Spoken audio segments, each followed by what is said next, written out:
Hi, and welcome to another episode of the Self-Storage Insight Podcast. I'm Ben Shirey, and today I'm joined by Josh Long, and we are going to discuss online presence within self-storage and how it kind of relates to your business. You know, one of the things that we're seeing right now is a big shift in the market to online rentals, you know, all your online marketing. A lot of people are shopping for this kind of stuff online now where they weren't before. And so we're going to kind of discuss that and what it means for your business. Josh, if you don't mind, as we get started here, give us a little bit of your backstory and kind of how you got into marketing and design and that sort of thing. Yeah, sure. So I am the creative director and senior designer at CC Sales Pro here, which kind of, oversees CC Storage. And, on the side, I'm mainly a freelancer. I do logos, branding, that kind of thing. And I really leverage social media, Instagram and Facebook and all those platforms for my business and my freelancing. And, one of the things within self-storage that I feel like there's a lack of is a social marketing presence or like a business presence on Facebook and on Instagram. And so I kind of wanted to bring you in, get a little bit of your insight on, how could a company utilize these free platforms as well as paid platforms, to kind of grow awareness in their communities. Yeah. So one thing I'd always like to mention and to remember when I'm talking about social media as a whole entity, right, is the fact that it's a tool. It's a tool designed to get eyes on your platform, whatever it is, your business, your personal, whatever you're trying to promote, right? Right. And I think a lot of people overcomplicate that, where it is a tool. If I'm a contractor, I need to know how to use a hammer.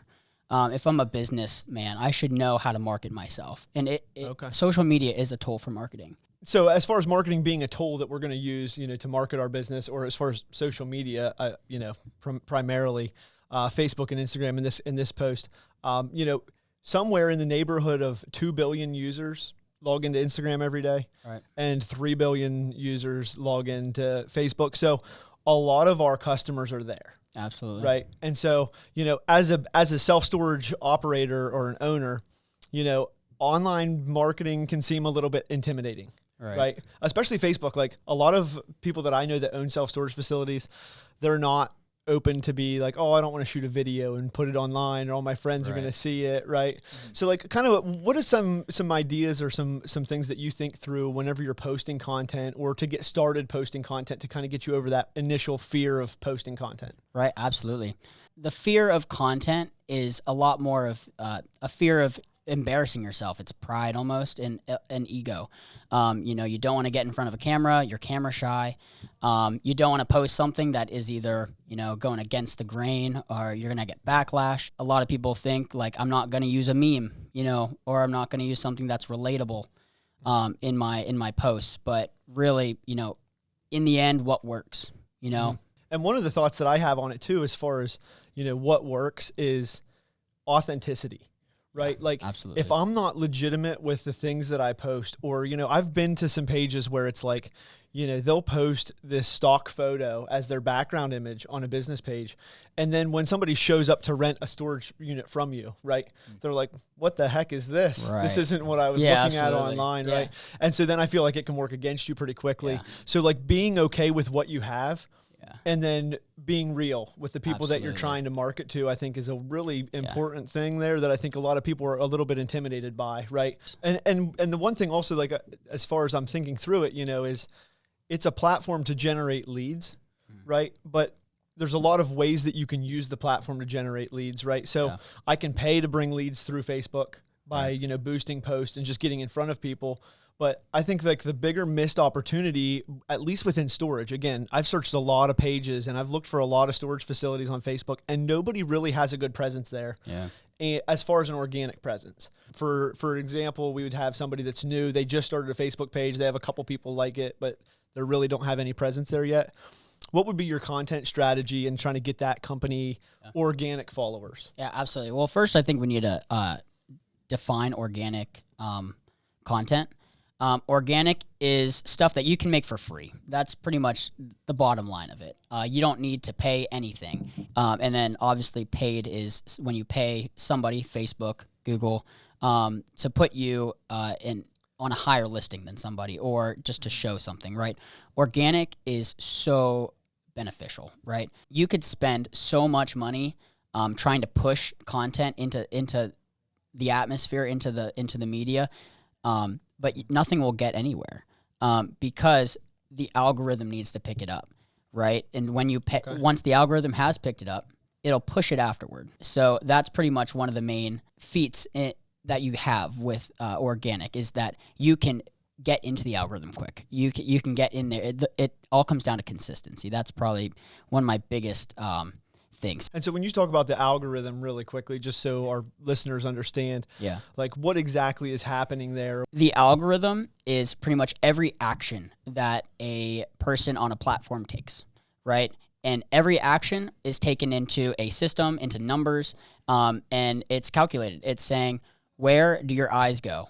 Where are you on the most? Which page are you on the most? What attracts you, right, as a user? If you use Facebook, you're a number, in the system, because it'll track every post that you like, every comment you make, every message you send. And that all feeds back into what content is shared to you. So yeah, that's what the algorithm is. And and I think too, as far as just maybe I'm wrong on this, because again, I'm not a social media marketing, but it does seem like if I can get something that people actually like and they share it, that will have so much more of an impact in who sees it. Right? Absolutely. Because it recognizes like, oh, people thought this was worth sharing. We're going to show this to way more people. Yeah. Right? The scary thing is almost every platform has a different algorithm, right? And they're always changing. That's the one thing. Another thing is you can't stay stagnant because it's always changing. Right. Yeah, back to the content strategy a little bit. Yeah. Like a good post schedule. How often should I be posting?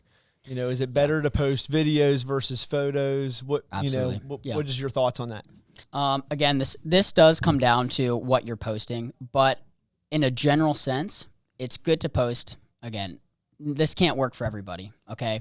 You should be posting every day. The algorithm rewards consistency. So if you can dedicate yourself to posting 2 or 3 times a week, that could be a story, that could be a reel. Again, it takes research. So, if you were to come to us and you were to say, hey, I want to figure this out, we would look into, your stuff, into the market, into your analytics already, if you have any. And that's what we would have to use to kind of push that. Photos really don't do a whole lot as far as our algorithm, okay? They can be a scroll stopper, which a scroll stopper is when, someone's using their phone on Facebook and it catches their eye and they stop. That's what a scroll stopper is. But yeah, I mean, the main thing to me as far as looking at it from the outside, right? Again, I don't do a whole lot of social media marketing, so it's a little intimidating, but there's tons of people there. Yeah. That's where the people are going to be that I'm trying to reach. Right. With pretty much any business anymore. Paper doesn't work as much anymore. Right. Has to be online. That's where marketing. I can't even say it's in the future. It's now. Like, you have to have a Facebook page. You have to have an Instagram page, and they have to be business accounts. Set your account aside. Set your business above, because if you want to grow your business, you have to be marketing. And marketing nowadays is online. Right. And to that point as well, everybody in self-storage, and you don't follow self-storage as much as I do, obviously, right. And vice versa with marketing, course, right? Yeah. Most of your customers are shopping online now. So if they can't find you online, or at least find out if they can rent from you, like, do you have available units? As far as like my generation and your generation as well, if it's different than mine, is that we don't go and walk into a store anymore and ask if I can rent a storage unit. Right. None of my friends are doing that. Nobody's doing that anymore. We don't even want to call anybody. I don't want to make a phone call to find out if you have availability. So get online is going to be the main thing for even these smaller businesses to be successful. Absolutely. But with that is going to come a lot of, how do I generate leads in a cheaper, more manageable way for my business rather than playing the whole Google Ads game, which that's a whole other conversation. That's a whole other thing. That's a beast of its own. Yeah. And like you said, any business really needs to be on there, right? If we didn't really talk about paid ads, though, as well. That's always an option. And if you do have some type of content already on your page, if you have at least you're posting once a week, you're having listings, you're having, any holiday updates, those things are in your algorithm and they have helped you. Therefore, maybe it is an option to pay a couple dollars or hire somebody. Again, organic reach is the way to go. That is the way to go. But I wanted to at least touch up on paid, because that is also the other side of it. If somebody, I pay to get in front of them and then they click on my page and I have 0 followers, what does that really say for my business? So I think that you need to be working on the organic all the time, right? Always be posting. Absolutely. And that makes me think of a couple ideas, for types of content you could post, where, if you own a storage unit, and you have a phone, all you need is a cell phone. You know what I mean? Apple cameras are so good nowadays. You do not need a high-end 4K camera to create something nice. If you have an iPhone, you're set. I'll tell you exactly what you should do right now, okay? Take your phone, put it out here like this, and talk about your business. Tell them something that you have that might be different, or a deal you have, or how much occupancy you have. Again, about real. If you're acting real, and it's you, it's authentic. People care about that. They trust that. That's something you're trying to build with marketing, especially with the face-on type stuff.